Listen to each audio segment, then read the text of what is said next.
The Darce choke is similar, although instead of reaching between his head and shoulder here to come out at his armpit, we're gonna do the opposite. We're gonna reach between his lat and his arm here to come out at his neck. Once we have this, we're gonna go palm to palm here. I like this 3-finger grip, so we do like a peace sign here, and we're putting this thumb here for a couple of reasons. It just gives us a better angle. It's a little bit less fatiguing, right? If you're carrying something that's really wide, your hand fatigues more. If you're carrying something narrow, you can hold it for longer. So we shoot this through, thumb goes in the peace sign here, we got this 3-finger grip. This arm on top goes behind his neck. This arm is gonna pull up, this arm's gonna push down, and we dump him over onto his side. Not onto his back, but his side. From here, I like to shoot this arm deep here initially, right? If you have shorter arms, the Darce choke can be difficult, but this just gives you that extra little bit of space, because what you want to do is use this arm to come behind his head and push his neck in. If he braces his neck back, right, this is going to be very difficult for me to get an appropriate grip. So I'm going to force his neck down, and imagine like putting on a long glove here, right? I'm sliding this arm through and up to my bicep. I can grab the fabric too for gi, but the bicep is our target. From here, this arm comes up, right? As high as I can. I don't want it down here or here. I want this up high.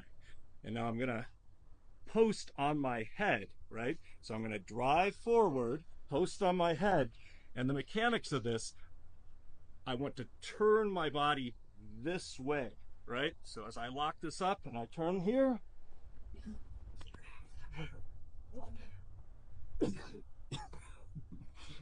here we go.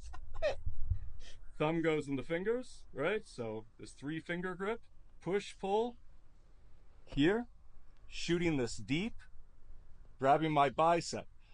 One thing I didn't mention before, from here, I want to pull this arm up just a little bit, right?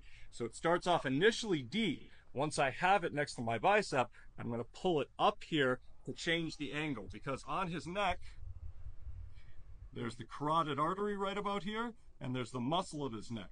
If I'm too deep, I'm going to be pushing on the muscle of his neck, which is not a choke. I want it on the carotid. So as we go through, here, bicep, here, pull that arm back. The other thing to concentrate on is this elbow. I don't want to drive onto my elbow, right? Now I'm carrying all my weight on my own arm. I want to pull this up so that I can turn here and post on my head. Or, and I'll keep this choke loose, I'm turning into mount. So even if the choke doesn't work, okay, well, I ended up in mount. Anybody need to see it again? Ruslan? You good? All right. Let's give it a try. Hands up. 1, 2. Just a couple key details to reiterate some variations here, and then we'll get to some rolling. Again, we have, you know, he fails shot or whatever, we end up with him turtled. Get to the side here, we have options, right? And we can work these in concert. So say I start going for the clock choke and he pulls this shoulder in. Okay, so he's making that unavailable to me. I can't get that. Okay, so maybe I loop this around and I start going for the anaconda over here, but he defends that. Well, then I shoot this arm through. Now, boom, I dump him over, and we're gonna rotate here just a little bit. Now I can set up my Darce, right? So these attacks should chain off of each other is the point here. There should be a system. Once we have her, we're keeping his head in. This 3-finger grip is a good one, but if you end up palm to palm or S-grip or anything else, it's a grip, right? So what I don't want you to do is get here and be like, wait, hold on, what was that?